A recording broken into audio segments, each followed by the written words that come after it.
আমরা বেঁচে থাকতে আপনাদের মিডিয়া, আওয়ামী কালচারাল শক্তি আওয়ামী লীগকে বাংলাদেশে ফিরিয়ে আনতে পারবে না।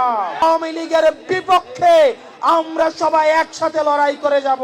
আমরা এই রমজান শেষে আমরা প্রত্যেকটা উপজেলায় প্রত্যেকটা ইউনিয়নে আমাদের সাংগঠনিক বিস্তার আমরা ইনশাল্লাহ সম্পন্ন করব এবং এই অভ্যুত্থানের যে শক্তি সারা বাংলাদেশে যারা ছড়িয়ে আছে আমরা তাদেরকে পুনর্গঠিত করে আমরা আমাদের এই রাষ্ট্রকে ইনশাল্লাহ আমরা পুনর্গঠন করব। আমরা দেখতে পাচ্ছি পতিত ফ্যাসিস্ট শক্তিকে বিভিন্ন আওয়ামী লীগ কালচারাল বিভিন্ন শক্তি বিভিন্ন মিডিয়া তাদেরকে রিভাইভ করার চেষ্টা করছে।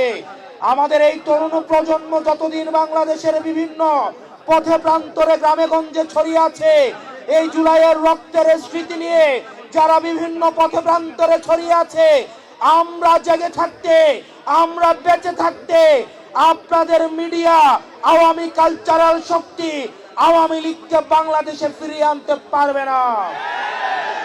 আমাদের ফেসিবাদের বিপক্ষের শক্তিগুলোর মধ্যে মতপার্থক্য থাকবে, পলিসি নিয়ে ডিসকাশন থাকবে, কিন্তু আওয়ামী লীগের বিপক্ষে আমরা সবাই একসাথে লড়াই করে যাব। প্রিয় খুলনাবাসী, আপনারা ভালো থাকবেন, সুস্থ থাকবেন। আসসালামু আলাইকুম ওয়া রাহমাতুল্লাহি ওয়া বারাকাতুহু।